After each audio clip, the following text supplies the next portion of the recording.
खरंच एक 4-5 आठवड्यांनी आम्ही सगळेच एकत्र मिळून ह्या भागाचा विकास म्हणून सगळे राजकीय मतभेद बाजूला ठेवून आम्ही सगळी टीम म्हणून इथे सेवेसाठी एकत्र येतो आणि ह्या भागाचा विकास होऊन वारच्यामध्ये जसा लोड कमी झाला तसा आता वडगावचा लोड कमी करून मागच्या 8 दिवसापूर्वी कात्रजला आपण सगळे भेटलो होतो. कात्रज चौकाचा कामाचा पण आढावा आपण ह्या भागामध्ये प्रचंड तास 2 तास लोकांना ट्रॅफिकला थांबावं लागतं आणि हे अतिशय अयोग्य आहे आणि संत गतीने म्हणजे काही खरं तर निधी आलेला आहे, कामाला उशीर व्हायची काही गरजच नाही. त्याच्यामुळे प्रशासनाला सातत्याने फॉलोअप करून हा रस्ता 1 जून पर्यंत पूर्ण व्हावा, म्हणजे हा वडगावचा लोड सगळा कमी होईल असा आमचा सगळ्यांचा एकत्रितपणे प्रयत्न आहे. ताई, बारामतीला सांगता सभा होतीये, तुम्ही जाणार आहात असं कळतंय. दादांनंतर पहिली पोटनिवडणूक आहे.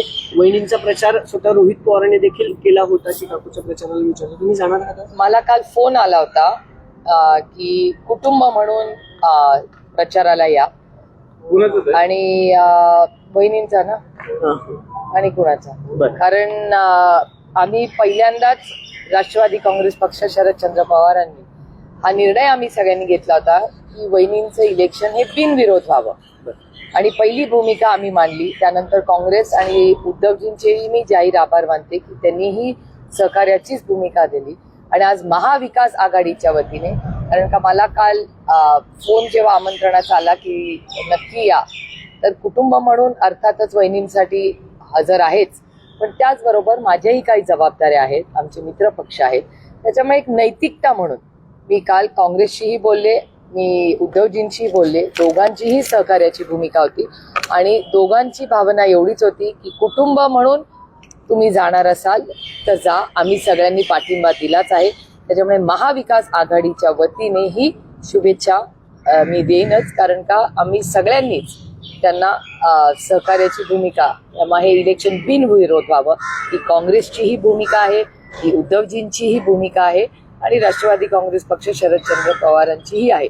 त्याच्यामुळे महाविकास आघाडीच्या वतीने आमच्या सगळ्यांचं एक मत आहे की ही इलेक्शन बिनविरोध व्हावी आणि आम्हाला सगळ्यांनाच वाटलं होतं की मतदान होणारच नाही. म्हणजे आम्हाला जेव्हा आम्ही सगळ्यांनी पाठिंबा दिला तेव्हा आम्हाला वाटलं होतं की बिनविरोध होईल, त्याच्या मतदानाची वेळ येईल असं आम्हाला कधीच वाटलं नाही.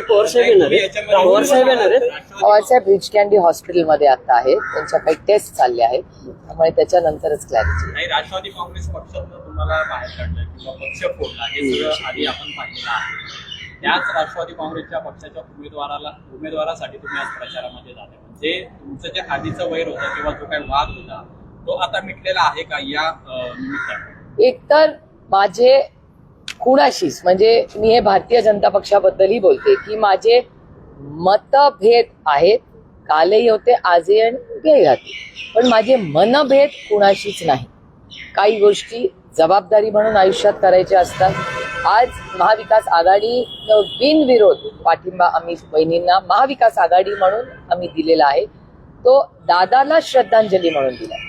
ते तुम्हाला विसरून चालणार नाही. माझा भाऊ गेलाय आणि दादाचा, म्हणजे मला दादाच्या केसमध्ये बाय इलेक्शन येईल असं, म्हणजे कुणाच्याच बाबतीत, हा माझा भाऊ किंवा माझा दादा म्हणून नाही, पण कुणाच्याच आयुष्यात बाय इलेक्शन येऊ नये. पण त्यातून दादाचं हे दुर्दैवी, दादाचं वय काय होतं 66, हे काय वय आहे? म्हणजे हसत खेळत तुम्ही सगळ्यांनी दादाला, दादाचा उत्साह, दादाची एनर्जी सगळी आपण सगळ्यांनीच इतके वर्ष एकत्रपणे पाहिलेली आहे आणि ज्या पद्धतीने, म्हणजे आजही अंगावर काटायचो. सकाळी तो 8:30 वाजता 8:40-50ला काय तो फोन आला होता विमान पडलं म्हणून, तो दिवस आणि आजचा दिवस. अनेक वेळा असं वाटतं की दादा खरंच गेलाय का, म्हणजे मला विचाराल तर ते न पाहिल्यामुळे कधी कधी असं वाटतं की दादा खरंच गेलाय का नाही अशी एक भावना मनात येते. मला एक क्लोजर ज्याला म्हणतो तो क्लोजरच आला नाही. म्हणजे तो शेवटचा एक फोन, त्याच्याशी त्याची ती भेट, त्या गोष्टी मनात राहतात आणि विमान पडलं कसं, दादा केला कसं, एक स्प्लिट सेकंड मध्ये सगळंच संपलं. बारामतीची एक राजकीय परंपरा आहे, मात्र ते सांगता सभा दुसऱ्या मैदानावर होती आहे. दादा गेल्यानंतर 2 राष्ट्रवादीत फुटबॉलनंतर 2 वेगवेगळ्या सभा झालेल्या आहेत. नवीन काही राजकीय ध्येय अजेंडा नेतृत्व तयार करण्यासाठी ही विजय सभाच्या ठिकाणी सांगता सभा घेतली जाते. तुम्हाला सांगू, मला या प्रश्नाची कुठलीच उत्तरं माझ्याकडे नाही. त्याचं कारण आमची सभा नेहमी त्या एका जुन्या ठिकाणी असं खाली बसून एक असायची. म्हणजे मला जेव्हापासून आठवतंय तिथे एक छोटंसं स्टेज, घरगुती तो कार्यक्रम, बाबा सगळ्या म्हणजे सगळं इलेक्शन संपून यायचे एक सभेला, एक भाषण करायला, बाकी प्रचार सगळे कार्यकर्ते प्रेमाने आणि उत्साहाने करायचे. तशीच परंपरा ती दादानी ठेवली. दादा आणि साहेब दोघंही फॉर्म भरणार आणि फक्त शेवटच्या सभेला येणार, बाकी कधीच कोणी आलेलं नाही आणि असेच ते राहिलेलं आहे नेहमी. त्यामुळे आमच्यासाठी एक इमोशनल गोष्ट आहे. आणि बारामती लोकसभा मतदारसंघ एक कुटुंब म्हणून आम्ही काम करतो. ती काय फक्त एक काहीतरी म्हणजे एक सिस्टम, यंत्रणा वगैरे काही नाही हो. एक कौटुंबिक आम्ही इतक्या वर्षाची प्रेमाची, विश्वासाची नाती आहेत. त्याच्यात कधी काय कमी जास्त झालं असेल तरी एखादा इथे तिथे गेला असेल, त्याच्यात पण आमच्या मनात, आमच्या नात्यात कधी अंतर आलेलं नाही. ते कालही आलेलं नाही, आजही नाही आणि इथून पुढेही कधी आम्ही येऊ देणार नाही. म्हणजे तुम्हाला उदाहरण देते, कित्येक वर्ष राहुल कुल, आता राहुल कुलांचे आणि आमचे कौटुंबिक संबंध कालही होते, आजही आणि उद्याही आमच्याकडून जपले जातील आणि त्यांच्याकडूनही जपले जातात.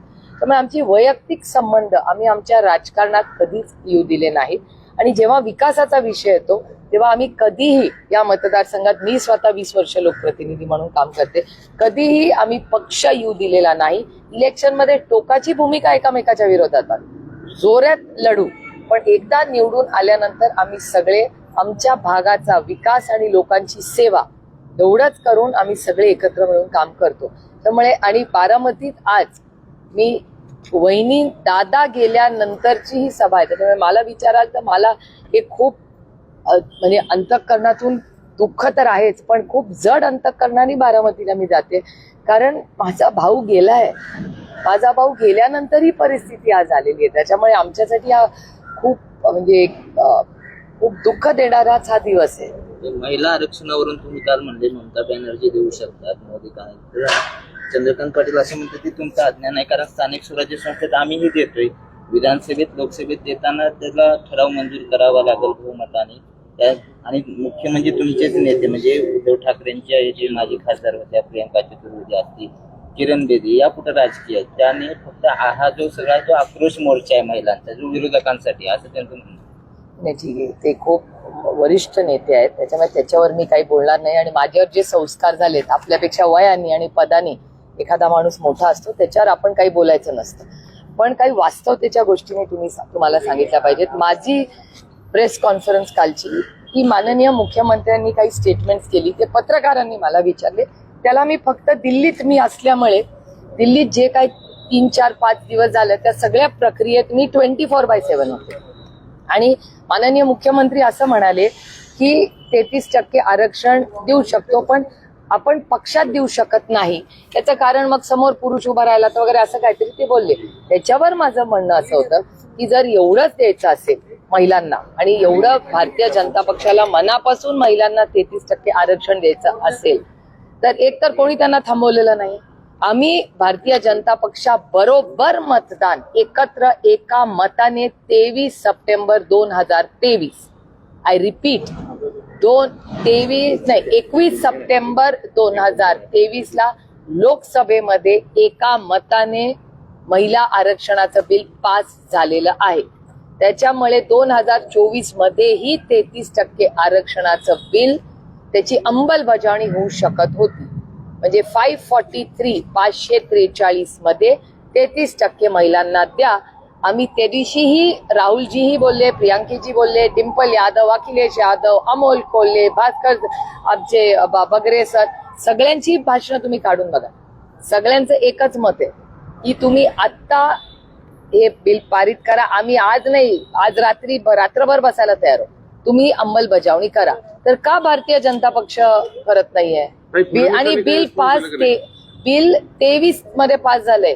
2023 सप्टेंबर, 2024 सप्टेंबर, 25 आणि 26, 2.5 वर्ष झाली आहेत बिल पडू नये. 2.5 वर्षात याची अंमलबजावणी का नाही झाली आहे? आणि जर असेल तर ममता बॅनर्जी पक्षात पण देतात. ममता बॅनर्जींच्या पक्षामध्ये जवळपास 40-50% खासदार आजही महिला आहेत. काही मुद्दा असा तुम्ही काल फडणवीसांना रिस्पॉन्स दिला की तयार आहे, मग त्यांच्याकडनं काही रिस्पॉन्स आला का नाही? मला काय माहिती नाही बाई, ते तुम्हालाच माहिती असेल. पण माननीय मुख्यमंत्री या राज्याचे कुठेही कधीही जर आम्हाला चर्चेला बोलवलं तर अतिशय विनम्रपणे माननीय मुख्यमंत्री बोलतील, तिथे आमची बाजू मांडायला आम्ही जाऊ.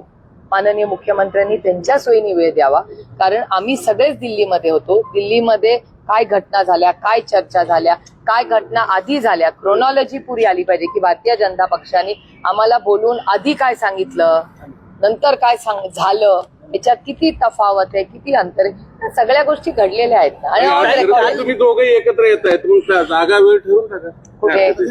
बारामती सीएम साहेब पण आहेत ना. हो, पण ते किती वाजता येणार आहेत मला माहिती 4 नाही, वाजता येणार कारण आहेत. का मला एक खेड शिवापूरला खूप महत्वाचं लग्न आहे 6 वाजता. आमचे कार्यकर्ते ते 2 महिने आधी ठरलं होतं लग्न, आम्हाला सगळ्यांनाच संध्याकाळी जायचंय. तर मी 2ची सभा आहे, त्याच्यामुळे 2 म्हणजे मी तर 3 ते 4 सभेला नक्कीच आहे. आणि त्याच्यानंतर मला खेड शिवापूरला जाऊन मला रात्री दिल्लीला जायचंय, कारण का उद्या JPC आहे, खूप महत्वाची भावनिक क्षण आहे तुमच्यासाठी. पवार परिवारातले कोण कोण असतील? कारण मला नाही माहिती कोण आहे. मी जाणार आहे मला माहिती आहे, कारण मला फोन आला होता म्हणून मी चालले. मला नाही माहिती, मी check केलेलं नाही. पवार फॅमिली कळेल ना 3 वाजता. पवार फॅमिली भावनिक नातं म्हणून नेहमीच एकत्र आहे, आम्हाला सगळ्यांना माहिती, त्यात काही वादच नाही. पण राजकीय दृष्ट्या यापूर्वी एकत्र होते, आता इलेक्शनच्या निमित्ताने एकत्र आलेत. पण पुन्हा काही विलिनीकरणाची काही परिवारात चर्चा सुरू झाल्याची माहिती मिळते. तुम्हाला वेगळी माहिती असेल, माझ्या कानावर काही नाही. हा विषय दानी नाही. दादा होता तोपर्यंत गोष्ट वेगळी होती, आता दादा नाही, त्यामुळे गोष्टी बदलल्या. तुम्ही जिम्मेदारी घ्याल ताई, बहीण म्हणून. दादांचं स्वप्न होतं की दोन्ही साहेबांना या वयात सुद्धा साहेब पळतायत म्हणून एकत्र यावं. तुम्ही इनिशिएटिव्ह घ्याल, कारण आता सिनियर म्हणून तुम्ही आहात दादांनंतर पुढच्या पिढीला सांभाळणं. नाही, पुढच्या पिढीची अर्थातच जबाबदारी आमची सगळ्यांची, सगळ्याच म्हणून आहे. मी एकटी बहीण म्हणून नाही, माझ्या सगळ्या बहिणी सक्षम आहेत आणि माझे भाऊही सक्षम आहे. त्यामुळे कुटुंब म्हणून जबाबदाऱ्या घेणं ही आमची नैतिक जबाबदारी आहे, फक्त इथली नाही पक्षाची पण. पक्ष पण आमचा कुटुंबच आहे, त्याच्यामुळे पक्षातल्याही जबाबदाऱ्या या आमच्याच आहेत, त्याच्यात पण काय असं नाहीये. आणि आमचा पक्ष हा कुटुंब म्हणून चालतो, त्याच्यामुळे ह्या सगळ्या गोष्टी, भावना वगैरे तुमच्या मला पूर्णपणे मान्य आहेत. पण आत्तापुरतं अशी कुठलीही चर्चा नाही. आणि दादा होता, चर्चा होती, दादाची इच्छा होती, त्या सगळ्या गोष्टी तुम्हाला झालेल्या आहेत. आणि मला वाटतं पुलावरनं खूप पाणी गेलेलं आहे, त्यामुळे आता परत त्या चर्चा करण्यापेक्षा आज महाराष्ट्रामध्ये आणि देशासमोर आज तेलाचा भाव काय होणार आहे, सिलेंडरचा भाव, अनिताताईंना सिलेंडर वेळेवर मिळणार आहे का नाही, किंवा काकांच्या शाळेमध्ये, आश्रम शाळेला मुलांच्या जेवणाची जेव्हा वेळ होईल तेव्हा सिलेंडर, गॅस मिळणार आहे का, त्याच्यात काही महागाई वाढणार आहे का, अशी खूप मोठी आव्हानं राज्याच्या आणि देशाच्या समोर आहेत. तुमच्याच चॅनलवर परवा बातमी दाखवली की युरिया मिळत नाहीये, आणि युरिया मिळत नाही म्हणून साठेबाजी चालू आहे, व्यवस्थित होत नाहीये, त्याच्यावर केसेस भरणे मामांनी केलेले आहेत. त्यामुळे या सगळ्या प्रक्रियेमध्ये राज्यामध्ये खूप मोठी आव्हानं. आणि आता युद्ध जर संपलं नाही तर पुढच्या महिन्याभरात देशाचं नाही जगाचं चित्र बदलणार आहे. त्यामुळे ही मोठी आव्हानं राज्यासमोर आणि देशासमोर आहेत. समजा आता वैदिकाच्या सगळ्या प्रस्तावाला विलिनीकरणाचं भविष्यात मागे पुढे परिस्थिती बदलली सगळी. आता हा ब्रिज पूर्ण झाला तर ह्याच्यावरनं कुठल्या दिवशी गाडी जाईल, आता जर तरची उत्तरं मी देत नाही. याचं कारण असं की मी एक लोकप्रतिनिधी आहे, एका पक्षाचीही लोकप्रतिनिधी म्हणून काम करते, कार्यकर्ता म्हणून काम करते, आणि ह्या लोकसभा मतदारसंघाची लोकप्रतिनिधी म्हणून काम करते. त्याच्यामुळे मला जर तरचं उत्तर द्यायचा आता अधिकार आहे.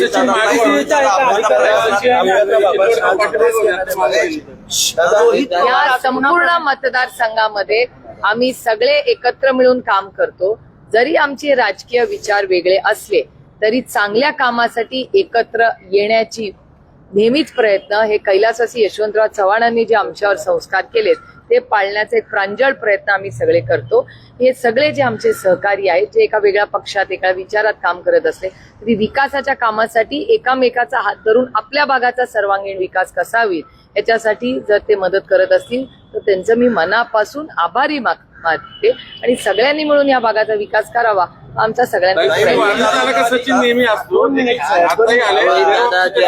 रोहित पवार प्रेस घेत आहेत. अजित पवारांच्या अपघाताबाबत अजून काही पुरावे रोहित पवारांकडे आहेत, प्रेझेंटेशन करणार आहेत. ताई, काय हे सगळं प्रकरण आहे, अजूनही गुन्हा जो आहे तो नोंद झालेला नाहीये, तुम्ही काय इनिशिएटिव्ह घेणार? नाही, आता रोहित सगळी जबाबदारी घेतोच आहे आणि रोहित त्याच्यात काम करतोच आहे. FIR करायला हे दुर्दैव आहे. आणि मी खूप जड अंतकरणाने म्हणते की महाराष्ट्राचे उपमुख्यमंत्री, माझा भाऊ तर दादा होताच, पण तुम्ही एक विचार करा, एका मोठ्या पदावरही दादा होता. एका मोठ्या पदावर असणाऱ्या व्यक्तीचा या राज्यात ऍक्सिडेंट होतो आणि ऍक्सिडेंट झाल्यावर एक साधा जो अधिकार आहे तो FIR इतक्या मोठ्या व्यक्तीचा होत नाही, तर सर्वसामान्य मायबाप जनतेनी त्यांना न्याय कसा मिळणार? एक FIR करायला जो ह्या अधिकार आहे, या संविधानात प्रत्येकाला तो अधिकार आहे. तो कायदा आम्हीच आता बदललाय केंद्रामध्ये. मी त्या कमिटीमध्ये होते, त्या JPC जॉईंट पार्लमेंटरी कमिटी होती, त्याच्यात मीही स्वतः होते. FIR करायचा अधिकार प्रत्येक भारतीयाला आहे. तो रोहित पवारलाही आहे. त्याच्या काकाच्या बद्दल कसा ऍक्सिडेंट झाला हा एवढाच प्रश्न रोहित विचारतोय. त्याला तोही अधिकार नाही की आपल्या काकाबद्दल त्याला जावं, आणि त्यातून त्याचा काका तर उपमुख्यमंत्री होता राज्याचा. या सहकार, ह्या सत्तेचा मोठा भाग आहे दादा होता. तरी दादाच्या केसमध्ये जर FIR नाही झाला तर काय विचार करायचा आम्ही? हाच प्रश्न महाराष्ट्राला पडला. एकीकडे आज सांगता प्रचार सभा आहे, वहिनी काहीच बोलत नाहीत, पार्थ काहीच बोलत नाहीत, जयदादा तर किमान बोलतात. तुम्ही रोहित दादा असेल, तुम्ही सातत्याने आवाज उठवता. मग पवार याच्यात एकमत आहे की नाही या मुद्द्यावर? अपघात झाला की घातपात आहे? नाही, मला असं वाटतं की जयचं स्टेटमेंट आलेलं आहे. जयचं स्टेटमेंट तुमच्याच चॅनलवर आलंय की रोहित दादा म्हणतोय ते त्याला मान्य आहे. त्याच्यामुळे मला असं वाटतं काय कुणाचे, आणि हा फक्त दादा काय फक्त माझा भाऊ नव्हता, तो काय तुमचा भाऊ नव्हता का? तुमचा पण तेवढाच जीव होता ना दादावर जेवढा माझा होता. अशा पद्धतीमध्ये ही चर्चा माध्यमातून समाजामध्ये सगळ्यांनाच आहे वाटते. आणि जर आमचं काय म्हणणं आहे, जे काय असेल ते खरं पारदर्शकपणे देशाला कळावं, कुटुंबाला कळावं, एवढीच आमची अपेक्षा आहे. आम्ही कुठे काय मागतोय किंवा करतोय? आम्ही म्हणतोय FIR करा आणि त्याची पारदर्शक इन्क्वायरी करा, एवढीच आमची मागणी आहे. DCCच्या एका अधिकाऱ्याला देखील अटक केली CBIने, आणि हा खूप छोटा मासा आहे असं रोहित पवारांचं म्हणण्याचं ट्विट केलंय. बडे अधिकारी देखील यामध्ये सहभागी आहेत. बघूया ना, हे बघा, सगळेच विमानाने जातात ना, तुम्ही पण सगळे विमानाने जाता. आता जे माझा प्रेस कॉन्फरन्स बघतायत तेही सगळे विमानाने जातात. त्यांची सुरक्षितता आपली नैतिक जबाबदारी नाही? अहो, तुम्ही गडकरी साहेबांचे स्टेटमेंट्स बघितले पाहिजेत. गडकरी साहेब प्रत्येक खासदाराला नेहमी सांगतात की रस्ता सुरक्षिततेबद्दल जातीने प्रत्येक खासदारांनी लक्ष घातलं पाहिजे. ही आग्राची भूमिका आहे गडकरी साहेबांची. तर आपले रेल्वे मंत्री अश्विनी वैष्णव ही सातत्याने म्हणतात की सेफ्टी फर्स्ट. तर जर प्लेन म्हणजे कुठलीही मुवमेंटची, मग प्लेन असू दे किंवा ट्रेन असू दे किंवा गाडी असू दे, या सगळ्याची सुरक्षितता याच्याबद्दल आपण गांभीर्याने सगळ्यांनी हा विषय घेतलाच पाहिजे, अशी आमची सगळ्यांचा आग्रह आणि त्या मंत्र्यांचाही आहे. निवडणूक आयोगाच्या संदर्भातला प्रश्न आहे. निवडणूक आयोगाने म्हणजे राष्ट्रवादी फुटल्यानंतर जे चिन्ह तुम्हाला दिलं त्याच्यावर तुम्ही निवडणुका लढल्या, लोकसभा विधानसभा असेल, तुम्ही पण खासदार झाला. पण आता निवडणूक आयोगावर तुम्ही सुद्धा प्रश्नचिन्ह उपस्थित करताय, तर नेमकं निवडणूक आयोगाची भूमिका याच्याबद्दल तुमचं काय मत आहे आताच्या या स्थितीवर? आम्ही फार निराश झालो, कारण का सगळी प्रक्रिया तुम्ही सगळ्यांनी पाहिलेलं आहे. पक्ष स्थापन कोणी केला तर शरद पवारांनी केला. कागदपत्र 100% आमची बरोबर आहेत, आणि त्यांचं म्हणणं होतं पक्षाच्या बाजूने त्याला ते चिन्ह मिळालं पाहिजे. सगळा पक्ष ताकदीने आदरणीय पवार साहेबांच्या बाजूने त्या काळात उभं राहिला. आमदार गेले असतील पण पक्ष साहेबांबरोबर राहिला. अशा परिस्थितीत ते चिन्ह आणि पक्ष कॉन्स्टिट्यूशन प्रमाणे तो अर्थातच शरद पवारांना मिळाला पाहिजे होता. म्हणून तर आम्ही ते नाही, आमच्यावर अन्याय झाला. ज्या माणसाने पक्ष स्थापन केला 80व्या वर्षी त्याला दरवाजा दाखवला आणि सांगितलं नाही आता तुमचा पक्ष नाही, आणि तो काढून घेतला. म्हणून आम्ही कोर्टात गेलो. आजही आमची कोर्टात केस चालू आहे. आणि आमचं एवढंच म्हणणं आहे की जो अन्याय आमच्यावर झाला तो दुसऱ्या कुणावर होऊ नये ह्याच्यासाठी ही लढाई चालू आहे. कारण काही लोकशाही आहे. उद्या तुमच्याकडून मी कॅमेरा हिसकावून घेऊन चालेल तुम्हाला? असं नाही ना होत. तो कॅमेरा तुमचा आहे, ती मालकी तुमची आहे, तुमच्या चॅनलची आहे. मी नाही ना हिसकावून घेऊ शकत. मला हवा असेल तर मी दुसरा घ्यावा. न्यायालयावर तारीख पे तारीख. उद्धवजींचं पण तेच हाल आहेत, आमचे पण तेच आहे. उद्धवजींना तर त्यांच्या वडिलांनी हयात असताना उत्तराधिकारी केला होता. हे मी अनेक वेळा बोललेले की शिवसेना माननीय बाळासाहेब ठाकरेंनी स्थापन केली. त्यांनी उद्धवजींना स्वतःचा उत्तराधिकारी म्हणून ते हयात असताना ती जबाबदारी दिली आणि त्यांच्याकडून पक्ष काढून घेतला. आदरणीय पवार साहेबांनी स्वतः पक्ष स्थापन केला आणि त्यांच्या डोळ्यासमोर त्यांचा पक्ष त्यांच्याकडून चुकीच्या पद्धतीने काढून घेतला. आजही आमची कोर्टात लढाई चालू आहे. आमची चालू आहे, त्यांची चालू आहे. आमचं एवढंच म्हणणं आहे की दुसऱ्यावर हा अन्याय करू नका. ही लोकशाही आहे. की दडपशाहीच्या पद्धतीने वागलात तर चालणार नाही आणि आम्ही ते होऊ देणार नाही. आमच्यावर अन्याय केला तो केला, पण दुसऱ्यावर होता कामा नये. आणि एक लक्षात ठेवा, हे माझं म्हणणं मी अनेक वेळा सगळ्यांना सांगते की अन्याय करणं वाईटच आहे, पण अन्यायाकडे बघत बसणं ही तुम्हाला गुन्हेगार होतं. त्याच्यामुळे बघणाराही तेवढाच गुन्हेगार आहे. त्याच्यामुळे उठा, जागे व्हा आणि स्वतःच्या अधिकारासाठी लढा. पुणे महानगरपालिकेत सर्वसाधारण सभेत वित्तीय समितीवरून सत्ताधारी आणि विरोधक नगरसेवकांमध्ये सुद्धा मतभेद आहेत. आयुक्तांसोबत रोज वाद होत आहेत. विकास कामामध्ये मोठा अडथळा येत असल्याचं बोललं जातं. कसं? नाही, मला खरं तर पुणे म्युन्सिपल कॉर्पोरेशन अतिशय चांगल्या पद्धतीने चालायची. मला आश्चर्य वाटतंय की रोज कसं काय एवढी वादविवाद होत असतात. हे दुर्दैव आहे, कारण का त्याच्यामुळे अडचण एवढीच होईल की ह्या भागाचा विकास याच्यात अडथळे येऊ शकतात. नाही, या वारजेची स्मशानभूमी आता तुम्ही आला इथे नेहमी व्हिजिट करताय, मागच्या वेळेसही करीत होतं. आता सध्याची परिस्थिती अशी की पुण्यात आणायला सुद्धा व्यवस्थित रस्ता नाहीये. तर ही समस्या वारजेकरांना इथल्या स्थानिक म्हणून आम्ही तातडीने आता मी मागच्याही आठवड्यात इरिगेशन खात्याशी बोलले. इरिगेशन खात्याकडून पत्र न आल्यामुळे तो उशीर झालेला आहे. तर जे त्यातले सेक्रेटरी आहेत त्यांच्याशी बोलले. आता पण मी ठेकेदार आणि मी इथल्या ते जे एजन्सी काम करते ते आणि इथल्या लोकल लोकांशी बोलले. ते म्हणले मला बुधवारपर्यंत, गुरुवार कधी म्हणले, परवा 2 दिवसांनी 23 तारखेला गुरुवारी पत्र मिळेल आम्हाला आणि हे काम लगेच सुरू होईल. हा एवढा जॉईंटच राहिला. हा एकदा जॉईंट झाला की प्रश्न सुटून जाईल. रस्ता 1 जूनला त्यांनी मला शब्द दिलाय की काही करून सुरू होईल. पण 30 वर्षात वारजेत सुसज्ज स्मशानभूमी होऊ शकली नाही. आतापर्यंत तुमच्याच नगरसेवक या भागात होते. अपयश नाही का तुमच्या नगरसेवकांचं? नाही, ही स्मशानभूमी तर चांगलीच आहे ना, अजून मोठी पाहिजे, कारण का लोकसंख्या वाढली आहे. लोकसंख्या वाढल्यामुळे हा प्रॉब्लेम यायला लागलाय. ज्या पद्धतीने लोकसंख्या पुणे शहरात वाढतेय त्याला काही हिशोबच राहिला नाही. नदी पात्रात पूर्ण रिझर्वेशनच्या जागेत कुठेतरी चांगली डेव्हलप व्हावी. त्याच्यासाठी जागाच शोधतोय, जागाच मिळेना ना आम्हाला. दुर्दैव आहे, बजेट टाकलेलं आहे, जागेचा प्रॉब्लेम आहे. बजेट आहे आमच्याकडे. थँक्यू. अच्छा.